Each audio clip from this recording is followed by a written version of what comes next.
So, hello and welcome to the new session in which now we are going to discuss something about that we have discussed in the previous session in detail now. वो brief में था एक, okay. So what measure of dispersion is? Measure of dispersion is nothing but dispersion. Meaning of dispersion is scatteredness. Meaning of dispersion is scatteredness. It helps in finding out the variability of the data. Variability of the data or the scatteredness of individual item from an appropriate measure of central tendency in a given distribution. इसका मतलब क्या हो गया? इस शब्द का ये मतलब हो गया कि let's say अगर मेरे पास में मेरा ये डेटा है, ये ऐसा स्कैटर्ड है पूरा यहाँ पे, ओके, और ये मेरा यहाँ पे आ गया मीन. यहाँ पे क्या आ गया? मेरा मीन. ये मीन से मेरा डेटा किधर कितना फैला हुआ है, whether it's above the mean और whether it's below the mean, ये फाइंड आउट करने में मेरे को मदद करता है मेजर ऑफ डिस्पर्शन. ये भी मेरे को फाइंड आउट करने में मदद करता है मेजर ऑफ डिस्पर्शन. और ये क्यों ऐसा आता है पता है? क्योंकि when I told you about there are methods to find out the measure of dispersion using quartile deviation, mean deviation and standard deviation. इसका मतलब क्या? Mean deviation and quartile deviation से इसका मतलब ये होता है कि how my data is scattered. ये जो शब्द है वही अभी मैं बोलने वाला हूं. स्कैटर्डनेस ऑफ इंडिविजुअल टर्म, मेरा डेटा कितना मेरे सेंट्रल टेंडेंसी से दूर है या पास में है सेंट्रल टेंडेंसी के, that is what I am going to find out. Mean deviation बोलो, क्वार्टाइल डेविएशन बोलो, ये भी एक part of measure of central tendency थे, मीन एंड क्वार्टाइल. अब उससे मेरा डेटा कितना स्कैटर्ड है ये फाइंड आउट करना is nothing but my measure of, I am measuring my scatteredness and that is nothing but mean deviation and quartile deviation. So yes, mean deviation अपना major of central tendency is nothing but variability of the data. It helps us in finding out the variability of the data or scatteredness of individual item from an appropriate measure of central tendency, whether the measure of central tendency is mean or it is median or it is mode or it is quartile, it doesn't matter, okay, in given distribution. In other words, the degree of which the numerical data tends to spread about an average value. कितना spread हुआ है data मेरे average value से, ये find out करना is nothing but dispersion of data. एक कोई तो पॉइंट आपको फिक्स करना पड़ेगा ना. आप अंदाजा कैसे लगोगे? रेंज इज नथिंग बट आपने बता दिया, रेंज मैंने आपको बताया कि इसके बीच में आपका डेटा स्कैटर्ड है क्योंकि आपके पास में दो लिमिट पॉइंट थे. देखो ये दो लिमिट पॉइंट थे आपके पास में. व्हाट अबाउट यहां पे अगर आप मीन डेविएशन ले रहे हो, क्वार्टाइल डेविएशन ले रहे हो, आप क्वार्टाइल से आप पता कर रहे हो कि आपका डेटा कितना स्प्रेड है, तो आपको एक कोई ना कोई स्टार्टिंग पॉइंट लगेगा जिसके थ्रू आप बताओगे कि आपका डेटा वहां से इतना स्प्रेड हुआ है या वहां से वो इतना डेटा उसके पास में है. So it is nothing but the degree of which numerical data tends to spread about an average value, and it is called as dispersion of data. So अगर मेरे को ग्राफिकली आपको बताना है, so let's say मेरा ये आ गया mean, और let's say मेरा ये आ गया मीडियन. तो मीडियन से मेरा डेटा कितना इस तरफ स्कैटर्ड है या कितना उसके तरफ स्कैटर्ड है, ओके, यहां से भी कहीं से भी लो आप, या इससे दूर है, ये पता करना is nothing but my measure of dispersion. Okay, so ये चीजें अपन ने पिछले सेशन में नहीं देखी थी, वो अभी देखी है. ओके, सो ये और आपको डिटेल में पता चला है कि मेजर ऑफ डिस्पर्शन क्यों पढ़ा जाता है. सो पहली बात तो major of dispersion measures the variability of the data, और सेकंड कि अपना इंडिविजुअल आइटम अपने मेजर ऑफ सेंट्रल टेंडेंसी से कितना स्कैटर्ड है. ओके, या अगर उसको टेक्स्ट बुक लैंग्वेज में अगर बोलेंगे तो degree of which the numerical data मतलब numbers, numerical data tends to spread, कितना स्प्रेड हुआ है वो अपने एवरेज वैल्यू से, अपना जो मीन है, मीडियन है, मोड है, क्वार्टाइल से, उससे कितना वो स्प्रेड हुआ है वो फाइंड आउट करना is nothing but measuring the dispersion of data और measure of dispersion. There are two types of dispersion, absolute measure and relative measure. Absolute is nothing but something which we find it in terms of numbers, and relative is something which we find in terms of percentage, or when we multiply it with 100 you get in terms of the percentage. So absolute is nothing but the number or exact value, and relative is nothing but in terms of percentage. So anyways, my dispersion is divided into absolute measure and relative measure. Okay, मेरे को colour change करना है. I'm using this color too many times. ये dark, are they the same? जैसे same ही है. Light, okay, yes, let me just bring it over here. मैं colours change कर देता हूँ पेन के. Okay, so lot of new colors are there now.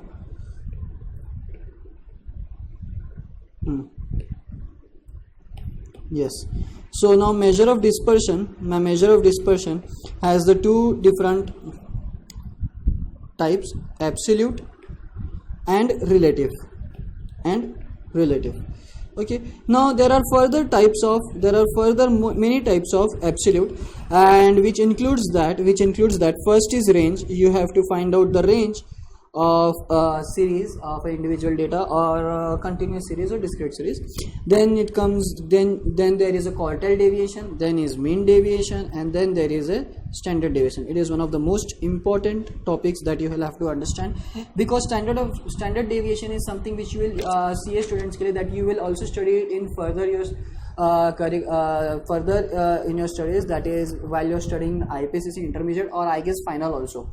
I do not exactly know where, but yeah, it will be used in either both or in one of them.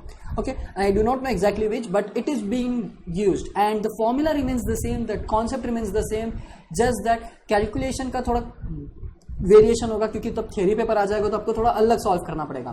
But the thing is that अगर आपको यहाँ पे अच्छे से पता हो तो आपको वहां पे दिक्कत नहीं जाएगा. Okay, anyways, so how many methods are there? There are 4 methods. Well, there are 4 methods to find out the dispersion using absolute measure.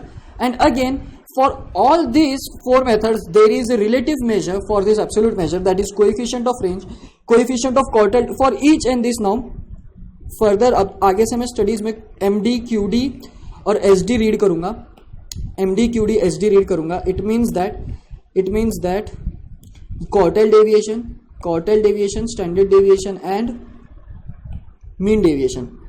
Well, this is quartile deviation, mean deviation and standard deviation. Okay, so keep that in mind. Okay, अब relative measure क्या है? तो coefficient of range is the relative of absolute measure, or you can say relative to range, coefficient of quartile deviation, coefficient of mean deviation and coefficient of standard deviation, and that is how the methods are there to calculate. And we will be going to study hand in hand. मतलब जब range पढ़ रहे हैं तो we will understand simultaneously coefficient of range, similarly quartile तो coefficient mean तो coefficient of mean, coefficient of standard के साथ में standard deviation का. So that is how we are going to study further. एक dispersion method को select करेंगे और वो absolute measure और relative measure दोनों उसकी अपन पढ़ेंगे. Now come ahead and understand the difference between absolute and relative measure, और यहाँ पे अपन ये सेशन को कंक्लूड कर पाएंगे अच्छे से. ताकि the difference between absolute and relative major वो बहुत ही कम इसमें फॉल करता है.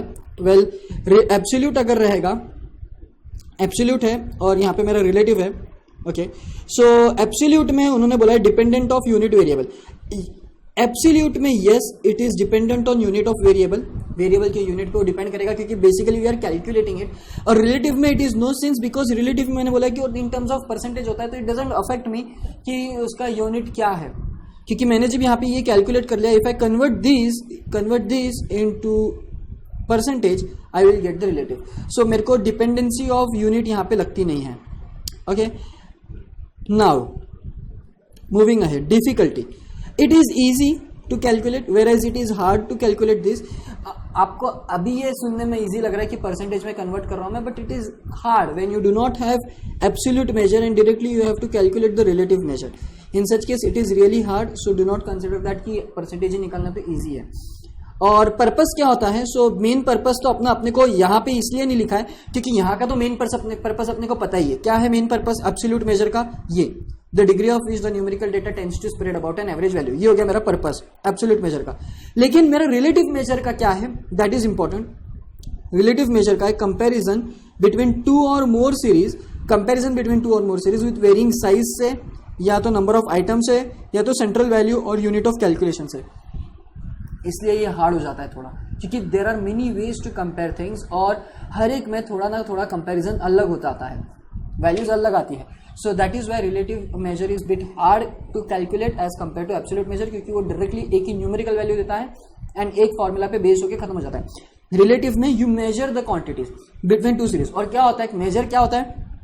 वेरिंग साइज के साथ मेजर हो सकता है, नंबर ऑफ आइटम्स के साथ मेजर हो सकता है, वो सेंट्रल वैल्यू के साथ हो सकता है, या तो फिर यूनिट ऑफ कैलकुलेशन के साथ में भी वो मेजर हो सकता है। एंड ये है पर्पस रिलेटिव मेजर का। You have to compare, let's say आपके पास में दो सीरीज है, एक आपके पास में है डिवीजन, आपकी क्लास है क्लास 2 का, आपके class not 2 class let's say 12 का दो डिवीजन है आपके पास में, ए और बी। अब ए एक सीरीज है, बी एक सीरीज है, उनका आपको मेजर करना है, कंपेयर करना है वो दोनों के बीच में, तो उस समय पे ये काम में आएगा। अब कंपेयर किसके बेसिस पे करोगे आप? उनकी साइज के बेसिस पे, कितने नंबर ऑफ स्टूडेंट्स है, या उनके एवरेज वैल्यू से, या उनकी फिर जितने उनके आइटम्स, नंबर ऑफ आइटम्स है उनके क्लासेस में, आइटम्स है एज इन कि कितने नंबर ऑफ स्टूडेंट्स, कितने नंबर ऑफ गर्ल्स को ना कंसिडर करते हुए उनके सब्जेक्ट्स को कंसिडर करके उनकी वैल्यूज को कंसिडर करेंगे, या तो फिर उनके यूनिट ऑफ कैलकुलेशन यानी कि उनके परसेंटेज के ऊपर आप वैल्यूज हर एक स्टूडेंट के परसेंटेज के ऊपर आप कैलकुलेट करोगे। वेरिंग साइज और नंबर ऑफ आइटम्स वेरी करता है। यहाँ पे size as in total number of students हो गया, आइटम यानी कि अपने इंडिविजुअल सेक्शंस में कौन सा स्टूडेंट का कौन सा सब्जेक्ट में एक्सेल हो रहा है उसके ऊपर बात कर रहे हैं अपन, सब्जेक्ट्स को लेके बात कर रहे हैं अपन, सब्जेक्ट्स को कंपेयर कर रहे हैं अपन, ओके सब्जेक्ट्स को कंपेयर कर रहे हैं अपन। ये हो गया मेरा यहाँ पे, ओके। और सेंट्रल वैल्यू मतलब एवरेज मेरा कितना है, ये मेरे क्लासेस का, ये दोनों क्लास का एवरेज कितना है उसको कंपेयर करो, या तो फिर यूनिट ऑफ कैलकुलेशन मेरे मार्क्स या परसेंटेज में मैं उसको कंपेयर कर रहा हूँ। So that is where we will use the relative measure. पहले डिस्पर्शन निकालो और फिर बाद में उसका रिलेटिव मेजर निकालो, and that is why we study measure of dispersion. And measure of dispersion में अब अपने को आने वाले अपने सेशंस में पहला सेशन जो अपना रहेगा मेन, वो रहेगा रेंज के बारे में।